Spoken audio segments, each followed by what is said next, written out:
The headlines screamed across every newspaper in Chicago that morning.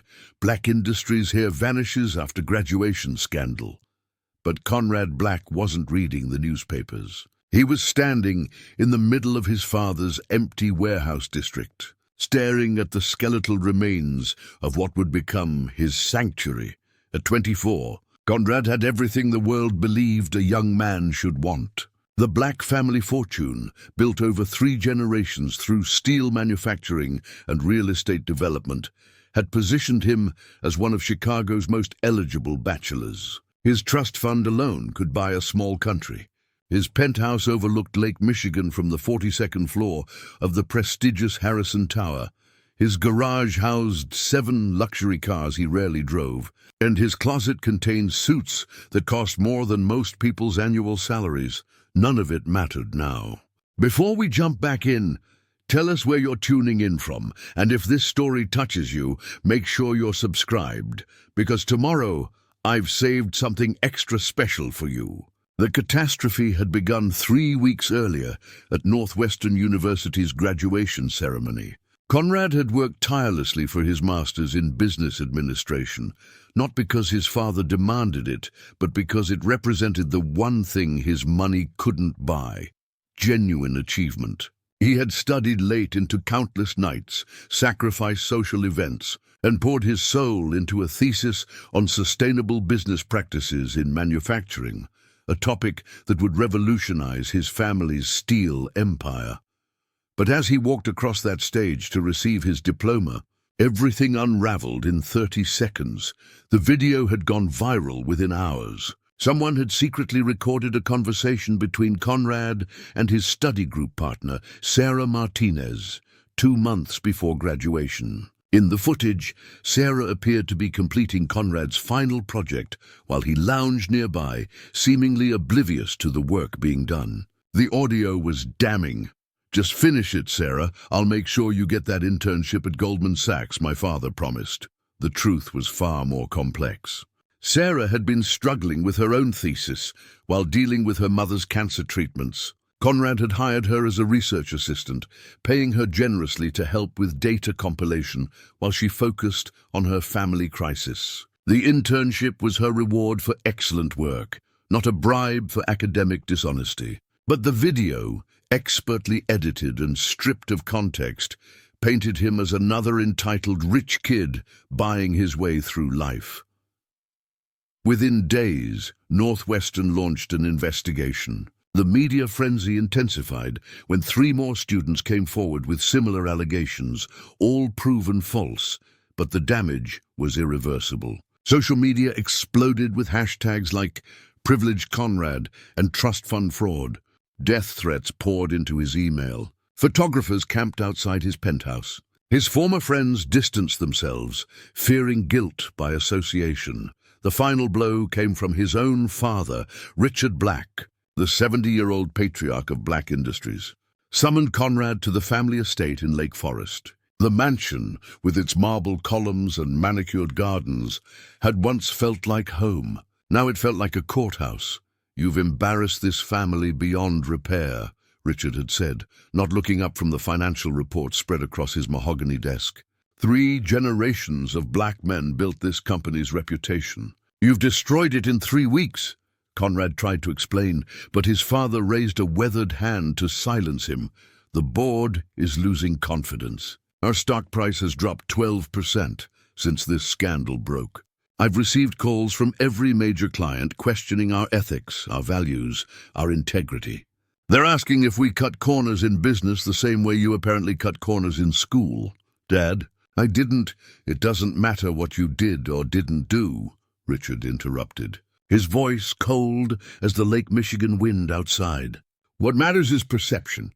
What matters is that my heir, my successor, is now synonymous with academic fraud and privilege abuse. I've worked 70-hour weeks for 40 years to build Black Industries into what it is today. I won't watch you tear it down."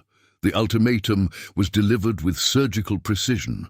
Conrad would publicly admit to the allegations, seek rehabilitation at a discreet facility in Switzerland, and remain out of the public eye for a minimum of 2 years. In exchange, he would retain his position as heir apparent, though his involvement in company operations would be suspended indefinitely. And if I refuse, then you're no longer my son. Your trust fund will be frozen, your company shares transferred to charity, and your name removed from all Black Industries documentation. You'll have nothing but the clothes on your back, and whatever pride you think is worth more than everything we've built together." Conrad had walked out without saying another word. That night, alone in his penthouse, he made 3 phone calls that would change everything.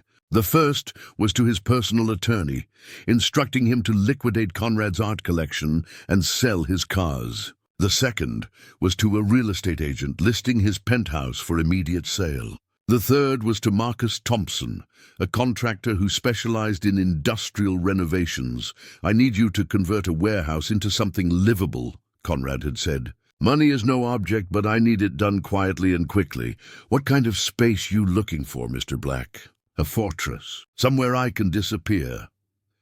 The warehouse Conrad purchased sat on 12 acres in an abandoned industrial district on Chicago's south side.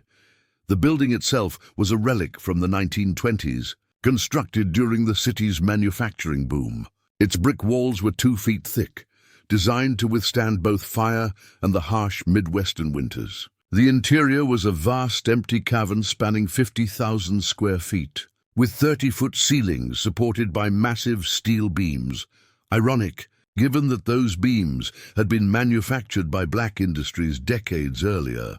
Marcus Thompson had initially thought the project was a joke. Who converts a warehouse into a personal residence? But Conrad's specifications were deadly serious. Reinforced steel doors, bulletproof windows, a sophisticated security system with motion sensors and cameras covering every inch of the perimeter, and living quarters that would be completely self-sufficient. "You planning on never leaving?" Marcus had asked during their initial consultation. "That's exactly what I'm planning." The contractor shook his head, but didn't argue. The deposit Conrad put down was larger than most people's homes were worth. Over the following weeks, as construction crews worked around the clock, Conrad began dismantling his old life piece by piece. He closed his social media accounts and changed his phone number. He canceled his gym membership, his country club access, his subscription to the Chicago Symphony Orchestra. He liquidated his investment portfolio and transferred the funds to secure accounts accessible only to him. The transformation of the warehouse was remarkable. The main floor became an open-concept living area with a full kitchen, library, and entertainment center.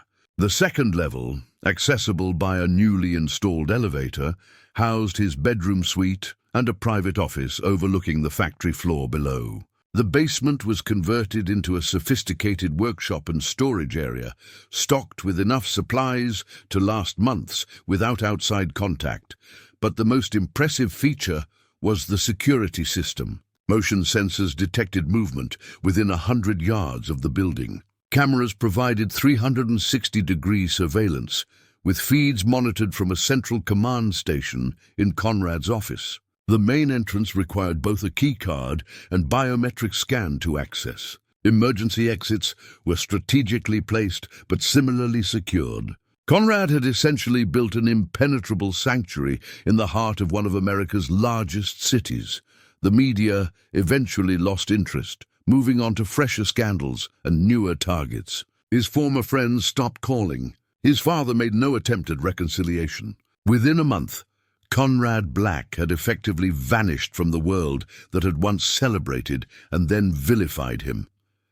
Standing in his completed fortress on a grey October morning, Conrad felt something he hadn't experienced in months: peace. The constant anxiety that had plagued him since the graduation scandal began to ease. The knot in his stomach loosened. For the first time since that viral video destroyed his reputation, he could breathe without feeling like the walls were closing in.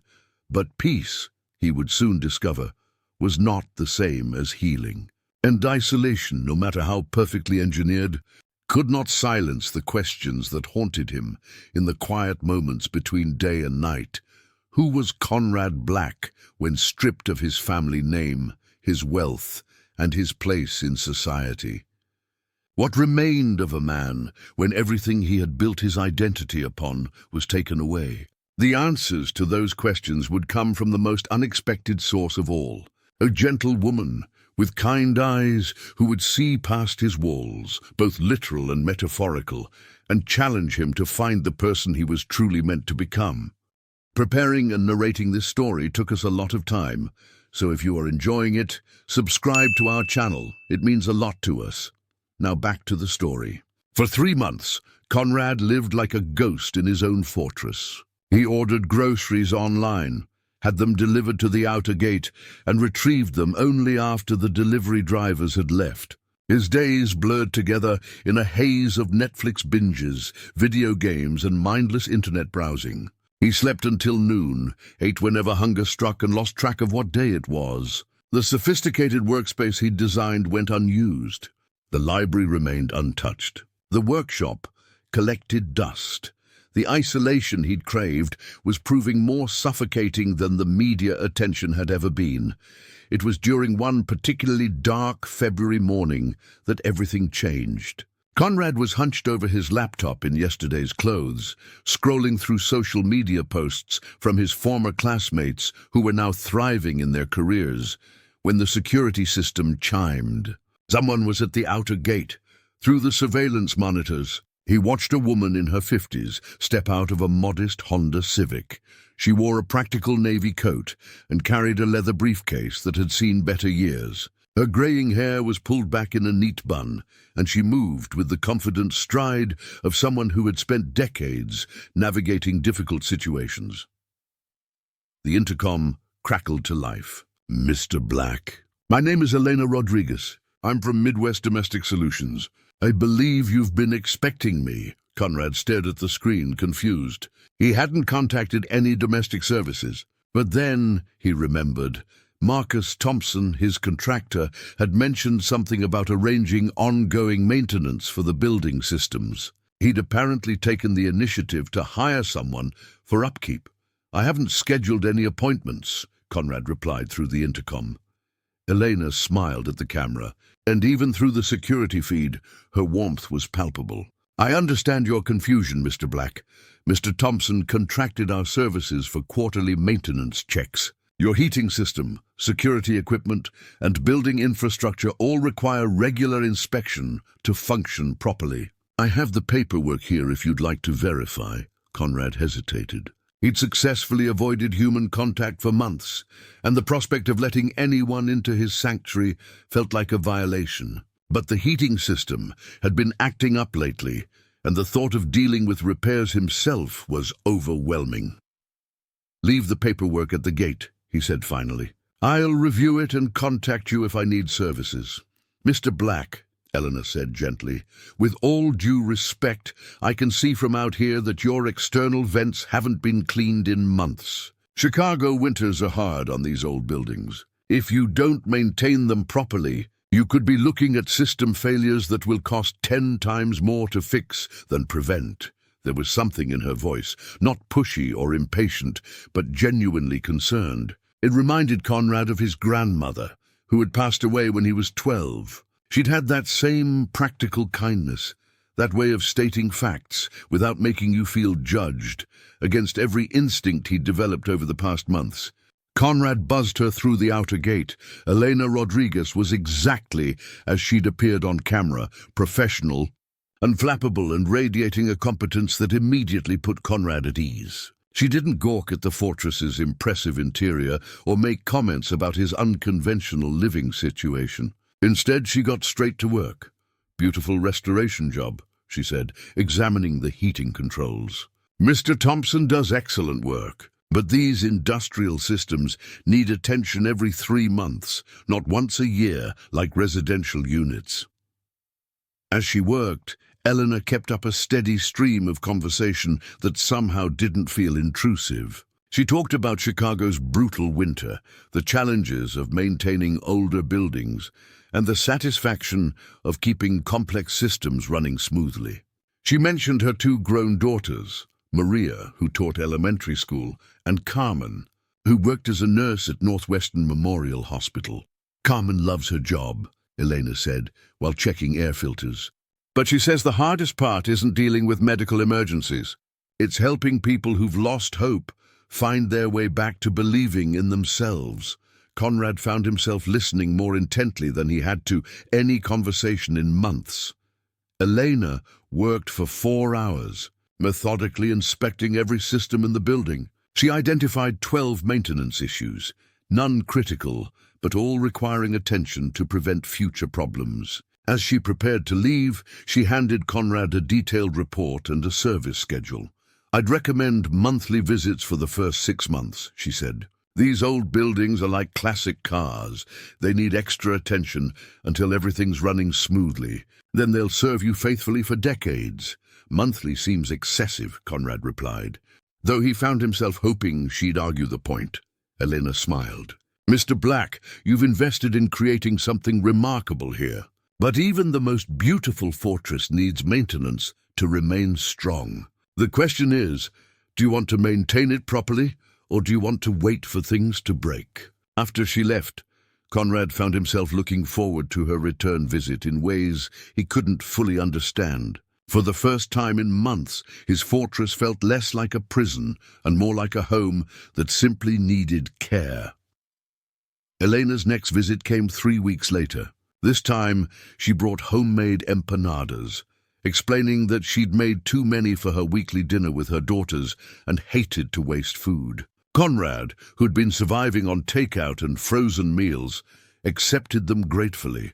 While she worked on updating the security system's software, Elena told him about her own journey. She'd started Midwest Domestic Solutions 15 years earlier, after her husband's death left her needing to support her teenage daughters. She'd learned building maintenance, electrical work, and plumbing through community college courses and YouTube videos. "People told me I was crazy," she said, calibrating a sensor. "A middle-aged woman with no technical background, trying to compete with established companies. But I had something they didn't. I actually cared about the spaces people lived in. Your home should be your sanctuary, not your source of stress." Conrad found himself opening up about his own challenges, not the scandal that had driven him here, but the practical difficulties of maintaining such an unusual living space. Elena listened without judgment, offering practical solutions and genuine encouragement. "You know," she said during her 3rd visit, "this place has incredible potential beyond just being a residence. With some modifications, you could use that workshop space for real projects. The bones of this building were designed for creation, not just habitation." It was during her 4th visit that Elena made an observation that changed everything. She'd been inspecting the workshop area when she found Conrad's business degree diploma still in its shipping box. "Northwestern University," she said, reading the inscription. "My Carmen got her nursing degree there. Excellent school. You must be proud of this achievement." Conrad stared at the diploma he hadn't looked at since packing up his penthouse. "Not particularly." Elena studied his face with the same careful attention she gave to malfunctioning equipment. "Mr. Black, I've been maintaining buildings for 15 years. I can tell when a system is running at optimal capacity and when it's operating far below its potential. This fortress you've built is impressive, but you're not using it for its intended purpose." "What intended purpose?" "Creating something meaningful. Building something that matters. A man doesn't design a workshop this sophisticated unless he plans to use it for more than storage." That night, for the first time in months, Conrad couldn't sleep. Elena's words echoed in his mind, mixing with memories of his business school projects and his abandoned dreams of transforming his family's company. He found himself sketching ideas for the workshop space, imagining what he could build there. The awakening had begun, though Conrad didn't yet realize that Elena Rodriguez was about to become much more than his building maintenance specialist. She was about to become the catalyst for a transformation that would reach far beyond the walls of his carefully constructed fortress. The transformation began with a single phone call that Conrad almost didn't make. It was early April, and Elena's monthly visits had become the highlight of his otherwise monotonous existence. During her last maintenance check, she'd mentioned that her daughter Carmen was struggling to secure funding for a community health initiative at the hospital. The project aimed to provide free medical screenings in underserved neighborhoods, but bureaucratic red tape and budget constraints were threatening to kill it before it started. "She's been working on the proposal for 8 months, Elena had said, while replacing air filters. "The medical community supports it, the neighborhoods desperately need it, but nobody wants to fund something without guaranteed returns. Carmen says it's like trying to convince people that preventing disease is less profitable than treating it." The comment had lodged itself in Conrad's mind like a splinter. He'd spent weeks researching healthcare accessibility, community health initiatives, and the economics of preventive medicine. What he discovered both appalled and energized him. Elena's daughter was trying to solve a problem that affected millions of Americans, but the solution required exactly the kind of innovative funding approach that traditional institutions couldn't provide. More importantly, it was exactly the kind of challenge that Conrad's business training had prepared him to tackle. The phone call was to Dr. Patricia Williams, Northwestern's former dean of the business school and Conrad's former thesis advisor. She'd been one of the few faculty members to publicly defend him during the graduation scandal. Though Conrad had been too devastated at the time to appreciate her support, Conrad Black, Dr. Williams said when she answered, her surprise evident. "I wondered if I'd ever hear from you again. How are you managing?" "I'm calling because I need your help with something," Conrad said, bypassing pleasantries. "But not for me. For a project that could actually make a difference." Over the next hour, Conrad outlined his research into community health initiatives and his specific interest in Carmen Rodriguez's proposal. Dr. Williams listened with growing interest as he detailed his analysis of funding gaps, implementation strategies, and measurable impact metrics. "This is exactly the kind of work you should have been doing all along," she said finally. "Your thesis on sustainable business practices was brilliant, but this has real-world application. You're talking about creating a hybrid model that combines social impact with financial viability." "That's exactly what I'm talking about. But I need credible academic backing to make it work. I need someone to vouch for the research and help me connect with the right people." Dr. Williams was quiet for a moment. "Conrad, you realize that getting involved in something like this means coming out of hiding. You'll have to interact with people, attend meetings, make presentations. Are you ready for that?" The question hit him like cold water. For months, he'd been content to hide behind his fortress walls, avoiding the world that had rejected him. But something had shifted during his conversations with Elena. Her quiet confidence, her unwavering belief that meaningful work was its own reward, had awakened something in him that he'd thought was permanently buried. "I think I am," he said. "I think I have to be." The commitment began with small steps. Conrad reached out to Carmen Rodriguez directly, introducing himself as a consultant interested in healthcare accessibility projects. He didn't mention his connection to Elena or his own complicated history. He simply presented his analysis and offered to help develop a more comprehensive funding strategy.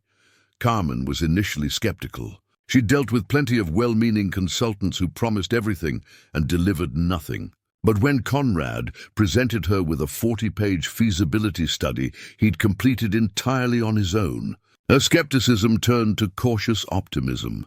"You've identified funding sources I'd never even considered," she said during their first video conference meeting.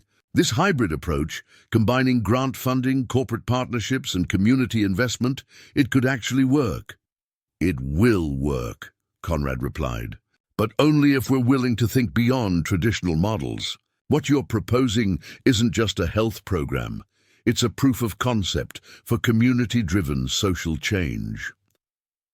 Over the following weeks, Conrad threw himself into the project with an intensity he hadn't felt since his graduate school days. He converted his unused workshop into a proper office space, complete with whiteboards for strategy mapping and presentation screens for virtual meetings. He established secure communication channels and began building a network of contacts in healthcare, social services, and impact investing. The work was intoxicating. For the first time in months, Conrad felt useful, engaged, energized. He was solving real problems for real people, using skills he'd worked years to develop. But more than that, he was doing it without the safety net of his family's wealth and connections. This success, if it came, would be entirely his own. Elena noticed the change immediately during her next maintenance visit. The fortress that had felt stagnant and lifeless for months was now buzzing with activity. Conrad was showered, dressed professionally, and genuinely excited to show her what he'd been working on. "This is Carmen's project," she asked, studying the detailed charts and timelines covering his office walls. "It's become our project," Conrad replied. "Your daughter has created something remarkable. Elena, she just needed someone to help her package it in a way that investors and administrators could understand." Elena smiled. But there was something knowing in her expression, and you needed something meaningful to work on. Funny how these things work out. The breakthrough came during a presentation to the Chicago Community Foundation's board of directors. Conrad had spent days preparing, anticipating every possible question and objection. When the day arrived, he felt the familiar pre-presentation nerves he remembered from business school, but also an excitement he'd never experienced before. The presentation lasted 90 minutes. Conrad walked the board through his comprehensive analysis of community health gaps, demonstrated the financial viability of Carmen's approach, and outlined an implementation timeline that would serve as a model for similar initiatives nationwide. When he finished, the room was silent for several seconds. Then Board Chair Margaret Hayes leaned forward. "Mr. Black, this is one of the most thorough and compelling proposals we've seen in years. The financial projections are realistic, the social impact is measurable, and the sustainability model is genuinely innovative. We'd like to offer initial funding of $250,000 to begin Phase 1 implementation." Conrad felt a surge of triumph, unlike anything he'd experienced in his previous life. This wasn't success handed to him because of his family name or inherited wealth. This was achievement earned through his own effort, dedication, and genuine contribution to something larger than himself. But the real validation came later that evening, when Elena arrived for an unscheduled visit. Carmen had called her mother immediately after receiving news of the funding approval, and Elena had driven straight to the fortress to thank Conrad personally. "You gave my daughter something more valuable than money," Elena said, her eyes bright with tears. "You gave her hope that her dreams could become reality. That's a gift that can't be repaid." Conrad realized in that moment that he'd found something he'd been searching for his entire life without knowing it. A sense of purpose that had nothing to do with external validation and everything to do with using his abilities to make a meaningful difference. The fortress was no longer a hiding place. It had become a launching pad. Success, Conrad discovered, brought its own set of complications. Within weeks of the Community Foundation's funding announcement, news of the innovative healthcare initiative began spreading through Chicago's non-profit and medical communities. Local newspapers picked up the story, praising the groundbreaking collaboration between Northwestern, Memorial Hospital and private sector innovation. What they didn't know was that the private sector innovator was the same Conrad Black who had vanished from public life 8 months earlier. The recognition should have felt vindicating. Instead, it filled Conrad with dread. The first sign of trouble came during a routine strategy meeting with Carmen Rodriguez and her hospital team. Dr. James Morrison, the hospital's chief administrator, had been enthusiastic about the project from the beginning. But his tone shifted dramatically when someone mentioned that Conrad Black was the consultant behind the initiative. "Wait," Dr. Morrison said, his face darkening. "Conrad Black? As in Black Industries? The same Conrad Black who was involved in that academic fraud scandal last year?" Harmon looked confused. "I don't know anything about a scandal. Conrad's work has been exemplary. His analysis and funding strategy are what made this project possible." "Dr. Rodriguez," Dr. Morrison said carefully, "I think we need to have a serious conversation about our consultant's background. The hospital's reputation is built on integrity and trust. We cannot afford to be associated with someone whose own academic integrity has been questioned." The meeting ended with Dr. Morrison demanding a full review of Conrad's involvement in the project. Carmen called Conrad immediately afterward, her voice shaking with anger and confusion. "Conrad, what is Dr. Morrison talking about?" "What scandal? I've worked with you for 2 months, and your professionalism has been beyond reproach. But he's acting like you're some kind of criminal." Conrad sat in his fortress office, staring at the walls, covered with charts and timelines representing weeks of dedicated work. He'd known this moment would come eventually, but he'd hoped to build enough credibility through his actions that his past wouldn't matter. "Carmen," he said finally, "there are some things about my background that I should have told you earlier. The scandal Dr. Morrison mentioned, it involved allegations of academic dishonesty during my graduation from Northwestern. The allegations were false, but the damage to my reputation was irreversible." There was silence on the other end of the line. When Carmen spoke again, her voice was cautious. "Tell me what really happened." Conrad spent an hour explaining the viral video, the false accusations, the media frenzy, and his eventual decision to disappear from public life. Carmen listened without interruption, occasionally asking clarifying questions, but never expressing judgment. "So you've been living in isolation for almost a year because of something you didn't do?" she asked when he finished. "Because of something I couldn't prove I didn't do?" In today's world, that's the same thing. Carmen was quiet for another moment. "Conrad, I've seen your work. I've watched you dedicate yourself to this project with more passion and expertise than anyone I've worked with in my 10-year nursing career. I don't care what some video suggested or what newspapers reported. I care about results, and your results speak for themselves." But Carmen's faith wasn't enough to overcome institutional concerns. Dr. Morrison's review led to a hospital board meeting where Conrad's involvement was debated for 3 hours. The conclusion was devastating. While they acknowledged the quality of his work, the hospital couldn't risk the potential public relations nightmare of being associated with someone whose reputation remained controversial.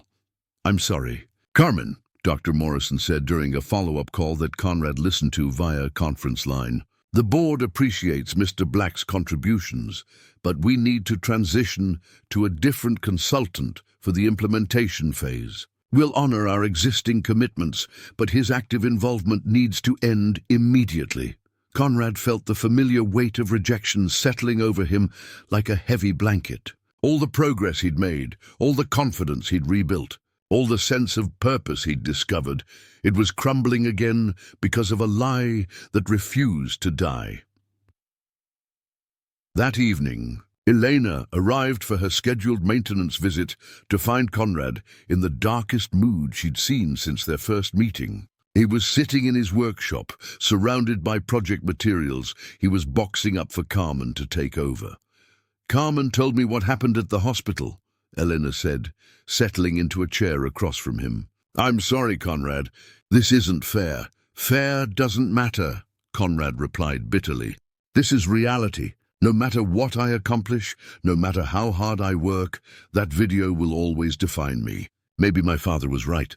Maybe I should have just admitted to something I didn't do and moved on with my life." Elena studied him for a long moment. "Is that what you really believe? That your father's way, sacrificing truth for convenience, would have been better? At least I'd still have a life, a career, a future." "Conrad," Elena said gently, "you do have a future. What happened at the hospital doesn't erase the work you've done. Carmen's project is still moving forward because of your foundation. The community foundation still considers you a valuable consultant. One institution's fear doesn't define your worth. Conrad shook his head. You don't understand. This will keep happening. Every time I try to build something, someone will discover my past and tear it down. I'm toxic, Elena. Everything I touch gets contaminated. Elena stood up and walked to the window overlooking the warehouse floor. You know what I see when I look at this place?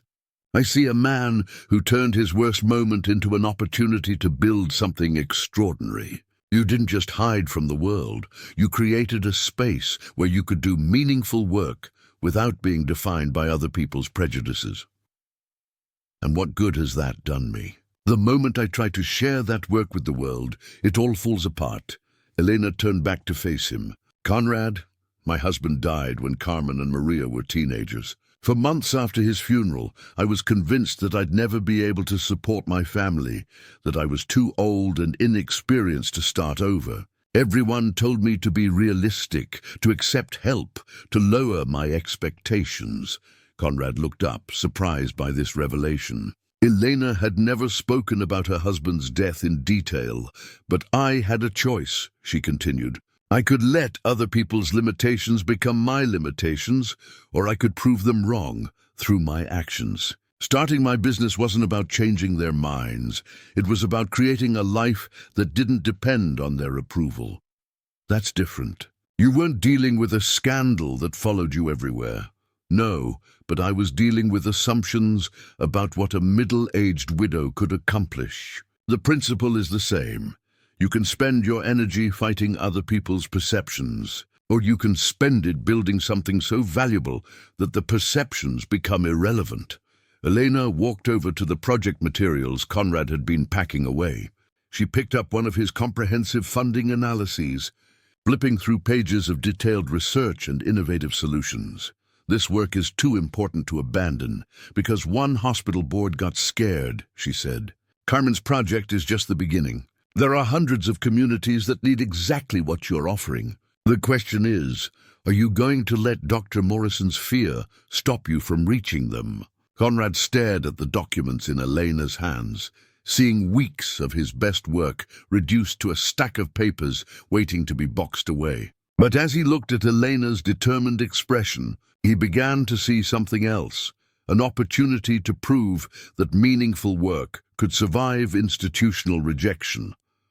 The testing phase was far from over, but for the first time since the hospital's rejection, Conrad began to believe he might be strong enough to endure it. The end came with a single phone call on a rainy Thursday morning in June. Conrad had spent the past month rebuilding momentum after the hospital setback. Following Elena's advice, he'd shifted strategy, focusing on smaller community organizations that cared more about results than reputation. He'd successfully secured funding for 3 grassroots health initiatives in underserved neighborhoods, each project demonstrating the viability of his innovative funding model. For the first time since the scandal began, Conrad felt like he was winning. Then Marcus Thompson called with news that would destroy everything. "Conrad, we need to talk," Marcus said, his usual cheerful demeanor replaced by something Conrad had never heard before: fear. "Can you meet me at the construction office downtown? This isn't something we should discuss over the phone." An hour later, Conrad sat across from Marcus in a cramped office that smelled of coffee and sawdust. The contractor who had helped him build his fortress looked 10 years older than he had 6 months earlier. "I've been served with a lawsuit," Marcus said without preamble, sliding a thick legal document across the desk. "Black Industries is claiming that I violated my exclusivity contract by working on your warehouse project. They're demanding $2.3 million in damages and seeking an injunction to halt all my current projects." Conrad stared at the papers, his blood turning to ice. "What exclusivity contract?" "The one I signed 3 years ago when your father hired my company to renovate the Black Industries headquarters. I thought it only applied to direct competitors, but their lawyers are arguing that any work for a member of the Black family constitutes a conflict of interest." "That's insane." I'm not involved with Black Industries anymore. Marcus shook his head grimly. According to this lawsuit, you're still the named heir to the company. As long as you retain that legal status, any contractor who works for you is technically working for a Black Industries principal. Conrad felt the walls of the small office closing in around him. Marcus, this is my fault. I'll pay for your legal defense. Conrad, you don't understand, Marcus interrupted. This isn't just about money. If they win this lawsuit, I'm ruined. Every contractor in Chicago will know that working with anyone connected to the Black family means risking everything. I'll never get another commercial project. The implications hit Conrad like a physical blow. His father wasn't just targeting Marcus. He was sending a message to everyone who might consider helping Conrad rebuild his life. The fortress that had been his sanctuary was becoming a weapon against anyone who dared to support him. There's more, Marcus continued reluctantly. I received calls yesterday from 3 of my current clients. Someone contacted them directly, suggesting that my company might not be reliable for ongoing projects. I'm losing contracts, Conrad. Jobs I've had for years are suddenly finding other contractors. Conrad stared out the rain-streaked window, watching normal people go about their normal lives. He's destroying you to get to me. It looks that way. That afternoon, Conrad returned to his fortress to find Eleanor waiting in the parking area. She'd been scheduled for her monthly maintenance visit, but the expression on her face suggested this wasn't a routine call. Carmen lost her job, Elena said without preamble, as Conrad let her inside. The words hit him like a second punch to the gut. What? The hospital board decided that her association with the community health projects made her a liability to the institution. They cited concerns about her judgment in choosing consultants and her failure to properly vet external partners. Conrad sank into one of the workshop chairs, feeling the weight of responsibility crushing down on him. Elena, I'm so sorry. This is all my fault. If I hadn't gotten involved. Stop, Elena said firmly. Carmen knew the risks when she chose to continue working with you after the board's concerns were raised. She made an adult decision to prioritize meaningful work over institutional politics, and now she's unemployed because of me. Elena sat down across from him, her expression serious. Conrad, there's something else you need to know. Carmen isn't the only one being targeted. The Community Foundation received a call yesterday questioning their decision to fund projects associated with your consulting work. Maria's school received an anonymous complaint about her mother's questionable business associations. And I lost 3 clients this week. All long-term contracts that suddenly decided they needed different service providers. The room spun around Conrad as the full scope of his father's campaign became clear. Richard Black wasn't just attacking Conrad. He was systematically destroying everyone who had tried to help him rebuild his life. He's going after all of you, Conrad whispered. It appears that way. Conrad stood up abruptly, pacing to the window that overlooked the warehouse floor.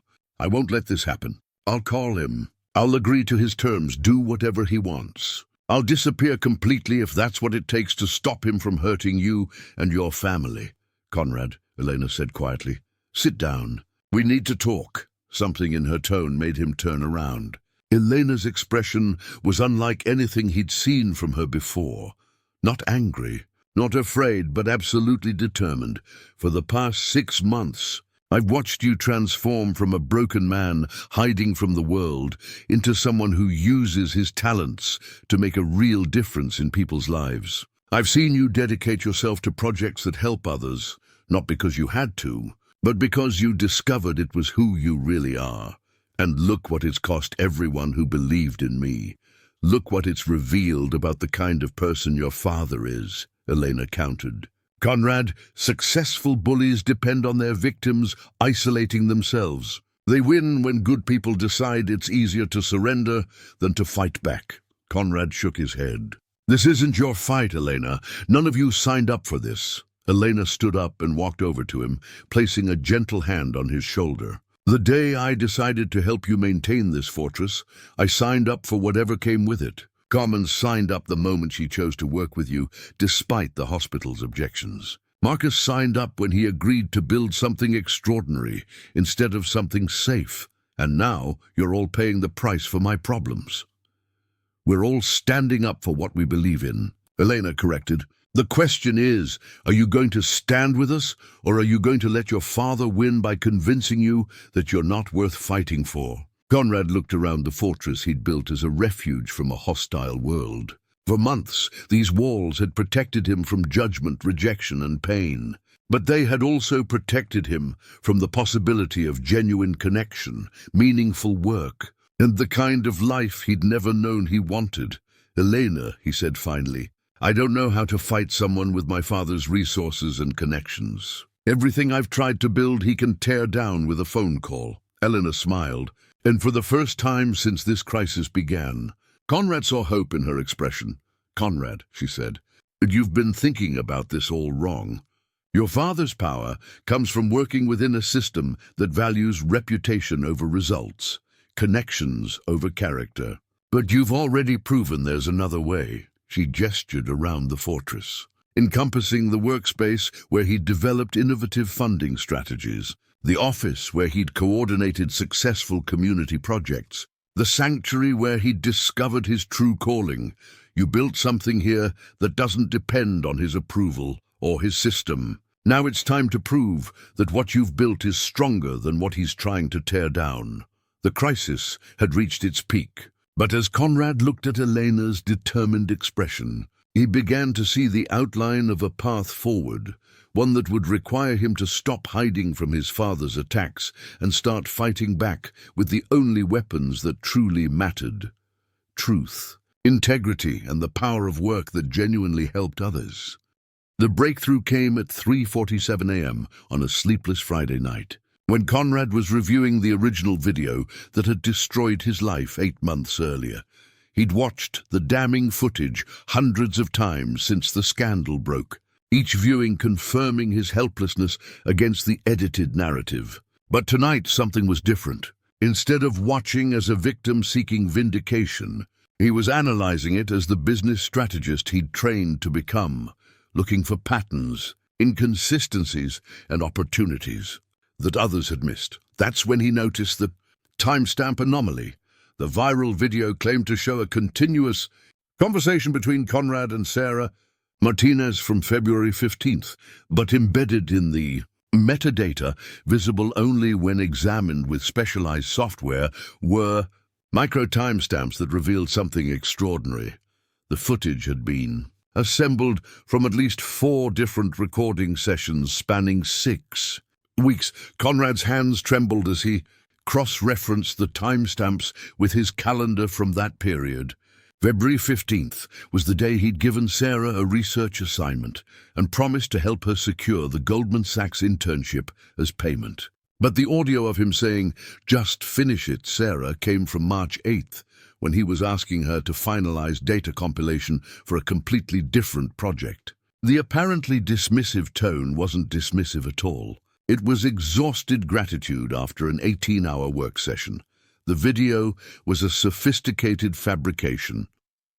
Conrad immediately called Sarah Martinez, despite the early hour. She answered on the 4th ring, her voice groggy with sleep. "Conrad, do you know what time it is?" "Sarah, I found something. The video, I can prove it was fake. The timestamps don't match. The conversation never happened the way it was presented." There was silence on the other end of the line. When Sarah spoke again, her voice was small and ashamed. "Conrad, there's something I need to tell you. Something I should have told you months ago."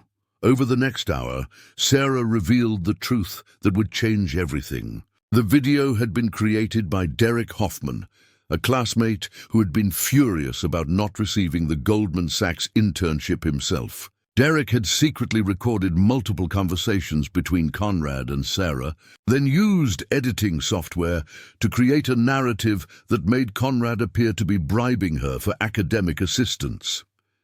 "Derek approached me after the video went viral," Sarah explained through tears. "He said if I confirmed the story, he'd make sure I got letters of recommendation for graduate school." If I denied it, he'd release more footage that would make me look even worse. I was terrified, Conrad. My mother was in chemotherapy, I had student loans, and I couldn't afford to have my reputation destroyed too. Why are you telling me this now? Because what Derek did to you was evil, and I've been carrying the guilt for 8 months. And because, she paused, her voice breaking, because I heard about what's happening to Elena Rodriguez and her family. They don't deserve to suffer for my cowardice. Conrad felt a surge of emotion he couldn't immediately identify, relief, vindication, and something deeper. For the first time since the scandal began, he had proof that he'd been telling the truth. But more importantly, he had a weapon to fight back. The next morning, Conrad did something he hadn't done in almost a year. He put on his best suit, walked out of his fortress, and drove to downtown Chicago. His first stop was the law offices of Kennedy, Marshall & Associates, where he retained Elizabeth Kennedy, one of the city's most respected litigation attorneys. Elizabeth was initially skeptical. She'd followed the original scandal and assumed Conrad was another entitled rich kid seeking damage control. But when he presented the timestamp evidence and Sarah's sworn statement, her professional demeanor shifted to barely contained outrage. Mr. Black, this isn't just defamation. It's criminal fraud. Derek Hoffman committed multiple felonies, creating this fabricated evidence. We can not only clear your name, but ensure he faces serious legal consequences. I want more than legal consequences, Conrad said. I want to use this case to expose how easily reputations can be destroyed in the digital age. I want to create a foundation that helps other victims of manufactured scandals.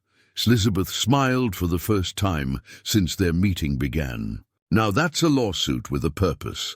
Conrad's second stop was Northwestern University, where he requested a meeting with Dr. Patricia Williams and the Academic Integrity Committee that had initially investigated his case. The same administrators who had been unable to definitively clear his name 8 months earlier were now faced with irrefutable evidence of his innocence.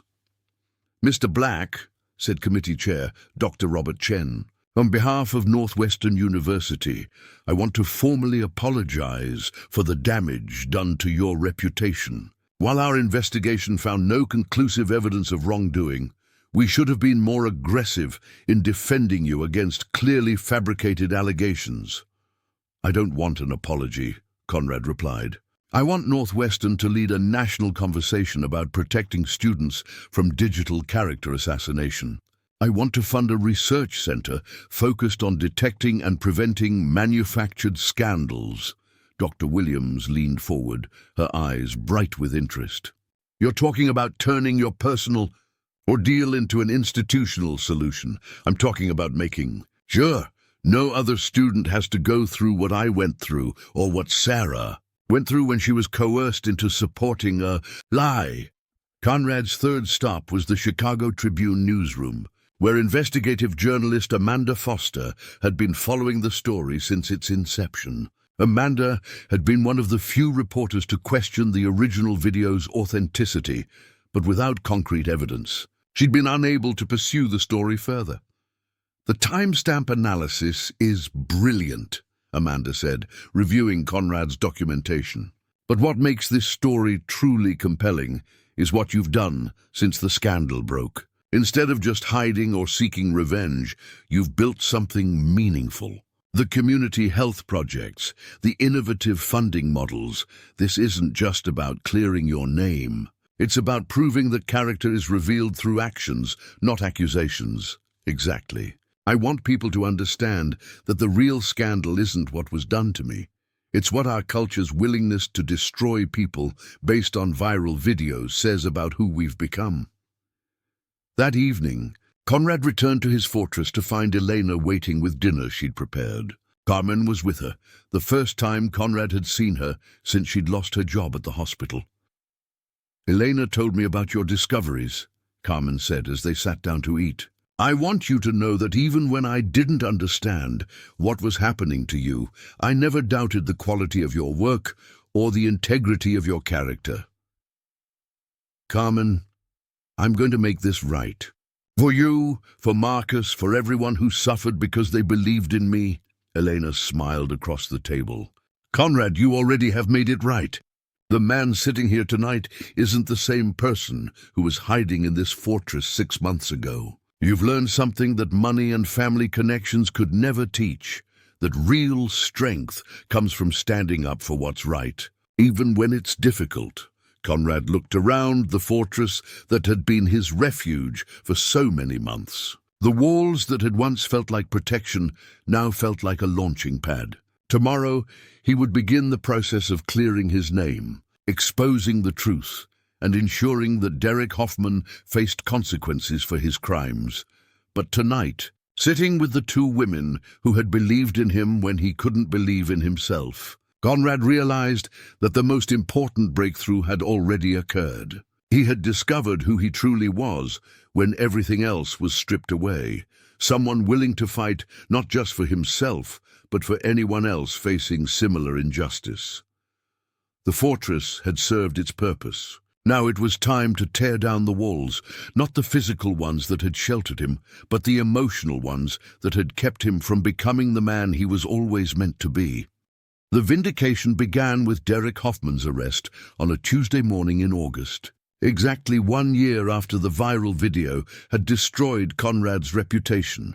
The charges were extensive: criminal fraud, defamation, cyberstalking, and violation of federal communications laws. When FBI agents executed the search warrant on Derek's apartment, they discovered a sophisticated operation that went far beyond Conrad's case. Derek had been manufacturing scandals for over 2 years, targeting anyone he perceived as receiving opportunities that should have been his.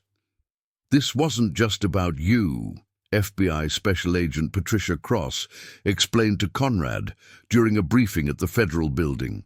Hoffman created at least 12 fabricated videos targeting fellow students, professors, and young professionals. He was running a systematic campaign of character assassination, and your case was just the most successful. Conrad felt sick thinking about the other victims who had suffered in silence, believing they were alone in their persecution. What happens to them now? Now they get justice. Your evidence broke open a case that will help dozens of people reclaim their lives. The media coverage was immediate and overwhelming. Within hours of Derek's arrest, every major news outlet was covering the story of the deep-fake scandal that had fooled an entire university and much of the internet. Amanda Foster's investigative piece in the Chicago Tribune, titled "The Fortress and the Phoenix: How Conrad Black Turned Personal, Destruction into Social Innovation," became the definitive account of both the original scandal and Conrad's response to it. But the real triumph came in the responses from the institutions that had abandoned him. Northwestern University didn't just reinstate Conrad's good standing, they offered him a full professorship in their new center for digital ethics and truth verification, the research institute he had proposed during his comeback. Dr. Patricia Williams personally delivered the offer to his fortress. "Conrad, what you've built here over the past year, the community health initiatives, the innovative funding models, the systematic approach to social problem solving, this is exactly the kind of real-world application our students need to learn. You've proven that meaningful work doesn't require institutional validation. But institutions need people who can work meaningfully." The hospital where Carmen had lost her job sent an even more dramatic response.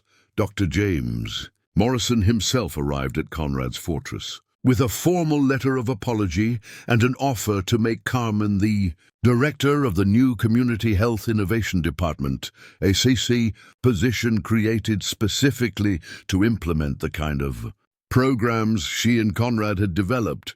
The board realized we made a serious error in judgment, Dr. Morrison admitted, clearly uncomfortable but determined to make amends. We let fear of potential controversy prevent us from supporting genuinely valuable work. We'd like the opportunity to demonstrate that we've learned from our mistake.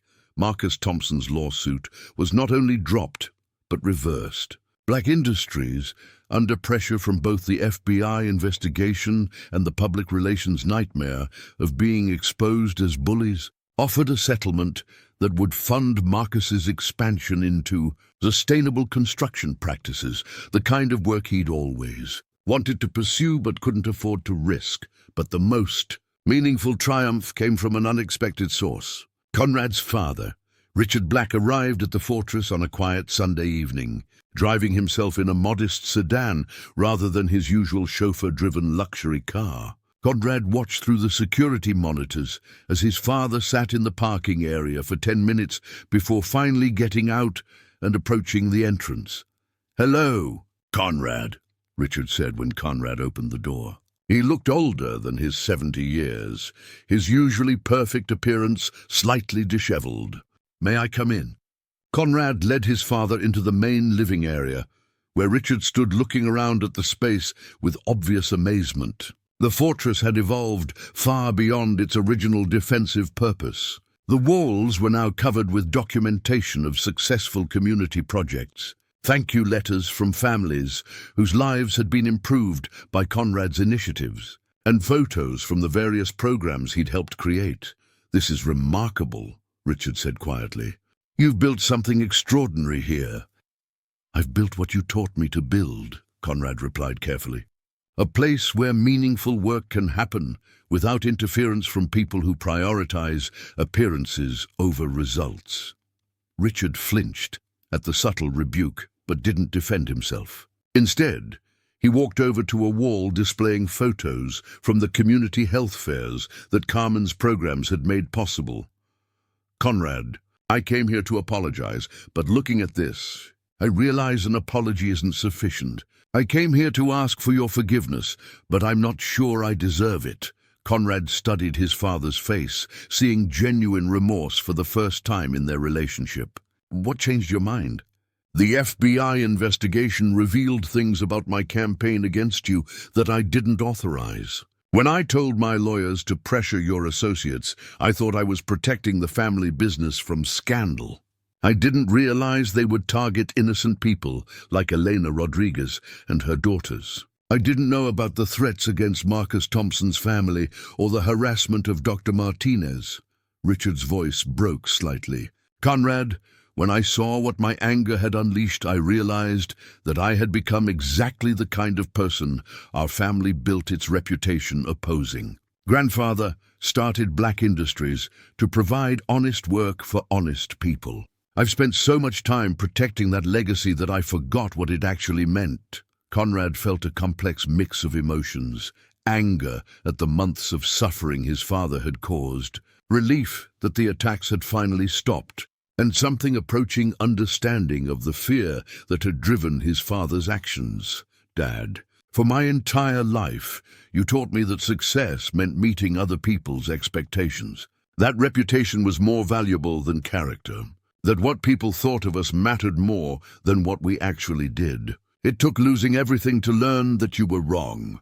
Richard nodded slowly. "And it took almost losing my son forever to realize that I was destroying the very thing I was trying to protect. Conrad, the work you've done this year, helping people, solving real problems, creating genuine value, this is what Black Industries should have been doing all along.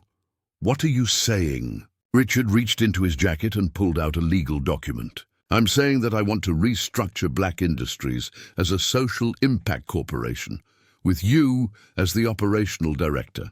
I want to use our resources and connections to scale up what you've proven works here. I want to turn our company into the kind of institution that supports people like Elena Rodriguez instead of attacking them."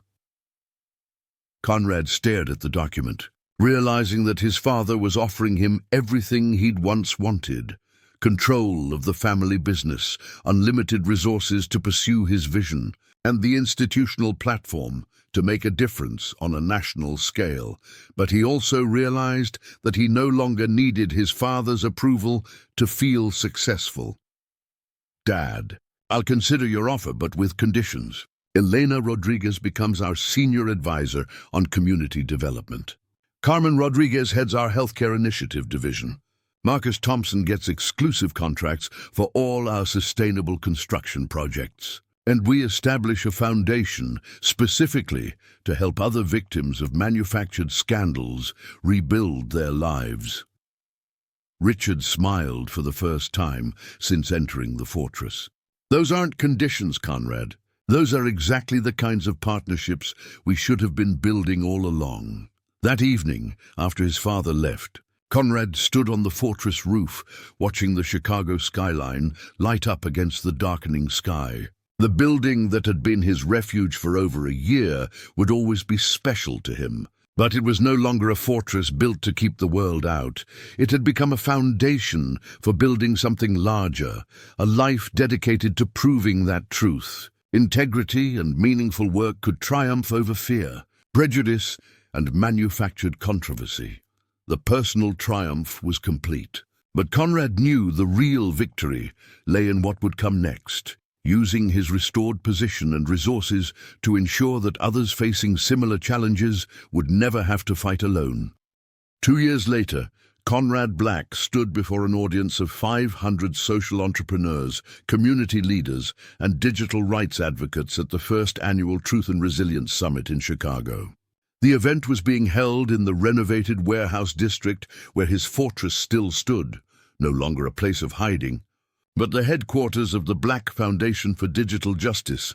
When I built my fortress 2 years ago, Conrad began, his voice carrying clearly through the packed auditorium, I thought I was protecting myself from a world that had judged me unfairly. What I discovered was that isolation doesn't heal wounds. It just prevents them from teaching us who we're meant to become.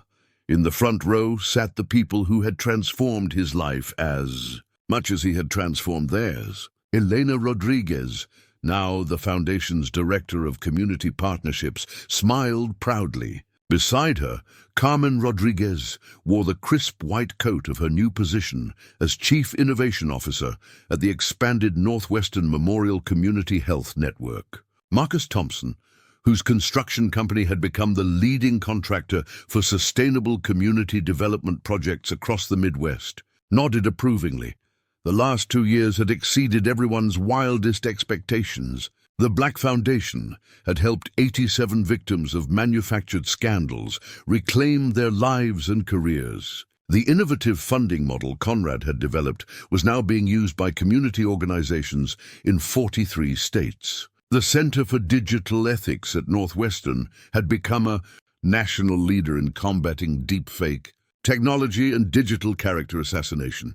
But the most profound change was in Conrad himself. I used to measure success by what people thought of me, he continued. Now I measure it by what I can help other people think of themselves. The fortress taught me that real strength isn't about building walls to keep the world out. It's about building bridges to bring meaningful work into the world.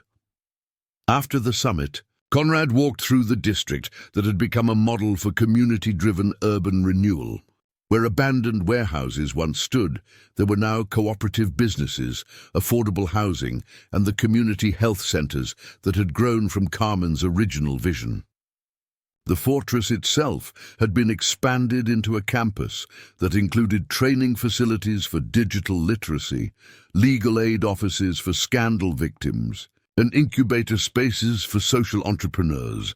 Elena found him, standing in the original workshop where they'd first discussed the possibility of using his pain for a larger purpose.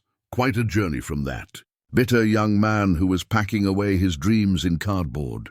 Boxes, she observed. Joining him at the window, Conrad smiled. I've been thinking about that conversation a lot lately. You asked me if I was going to let Dr. Morrison's fear stop me from reaching the communities that needed help. But the real question you were asking was whether I was going to let other people's limitations become my limitations. And what's your answer now? My answer is that limitations are just invitations to find better solutions. Elena nodded toward the bustling campus, visible through the window. Your father would be proud of what this has become. Richard Black had passed away 8 months earlier, but not before seeing the family business transformed into something that aligned with its original values. The restructured Black Industries had become a model for how traditional corporations could integrate social impact with sustainable profitability. Richard's funeral had been attended by hundreds of people whose lives had been improved by the company's community investments, a legacy that meant more to Conrad than any financial inheritance ever could. Dad finally understood that. Reputation built on fear never lasts, Conrad said. But reputation built on genuinely helping people, that's something no scandal can touch. As evening approached, Conrad made his way to the fortress's rooftop, where a small gathering was taking place. Sarah Martinez had flown in from Boston, where she was completing her PhD in public health while working part-time for the Foundation's Victim Advocacy Program. Derek Hoffman, after serving 18 months in federal prison, had become an unlikely ally in the fight against digital fraud, using his technical skills to help identify manufactured content before it could destroy innocent lives. "I never imagined," Sarah said, looking out over the transformed district, "that something so destructive could eventually lead to something so constructive." Derek, still uncomfortable in gatherings, but committed to making amends, nodded quietly. "Conrad, I know I can never fully make up for what I did to you and the others, but seeing what you've built from the wreckage I created, it gives me hope that redemption is possible for anyone willing to do the work." Conrad looked around at the group of people who had, in different ways, been broken by the same scandal. "Derek, what you did was wrong and the damage was real. But the fact that you're using your skills now to prevent other people from going through what we went through, that's what redemption actually looks like. Not perfection, but purposeful action." As the sun set over Chicago, casting long shadows across the warehouse district, Conrad reflected on the unexpected journey that had brought them all to this moment. The fortress that had been built to keep the world out had become the foundation for letting the world in. The scandal that was meant to destroy him had become the catalyst for a movement that was protecting others. But perhaps most importantly, the isolation he had chosen as punishment had taught him the value of genuine connection. Dr. Patricia Williams, now in her 70s but still sharp as ever, joined the group on the rooftop for the evening's final gathering. "Conrad," she said, "I've been teaching business ethics for 30 years, and I've never seen a more perfect example of how personal adversity can become social innovation. Your students at the university are learning something textbooks can't teach, that the measure of success isn't avoiding failure, but transforming failure into something meaningful." Conrad smiled, thinking of the young entrepreneurs he now mentored, idealistic students who reminded him of himself before cynicism and fear had clouded his vision. "Professor Williams, the most important thing I've learned is that you can't control what happens to you, but you can choose what you do with what happens to you. The fortress taught me to stop running from difficult truths and start building something worthy of them." As the evening grew darker and the Chicago skyline sparkled with millions of lights, Elena approached Conrad one final time. "So what's next for the man who turned hiding into healing?" Conrad looked around at the community they had built together, the former fortress that had become a beacon of hope, the abandoned district that had become a model of renewal, the broken people who had become agents of positive change. "What's next," he said, "is making sure that anyone else who finds themselves where I was 2 years ago knows they're not alone. What's next is proving every single day that the worst thing that ever happens to you doesn't have to define you unless you choose to let it define you as someone who helps others overcome." There were worse things too. The fortress still stood, its brick walls as strong as ever, but it was no longer a place of retreat from the world. It had become a launching pad for engaging with the world in ways that mattered. The walls that had once protected one man's wounded pride now sheltered a movement that protected anyone whose truth was under attack. Conrad Black had discovered that the only fortress that truly lasts is the one you build not to keep people out, but to invite them in and then help them build their own foundations for a meaningful life. The gentle housekeeper who had joined him inside his walls had become the architect of his character. And together they had proven that no scandal, no matter how sophisticated or destructive, could ultimately defeat the simple power of people choosing to believe in each other's capacity for growth, redemption, and purposeful work. The fortress within had been transformed into a bridge toward everything that truly mattered. Up next, you've got 2 more standout stories right on your screen. If this one hits the mark, you won't want to pass these up. Just click and check them out. And don't forget to like, subscribe, and turn on the notification bell so you don't miss any upload from us.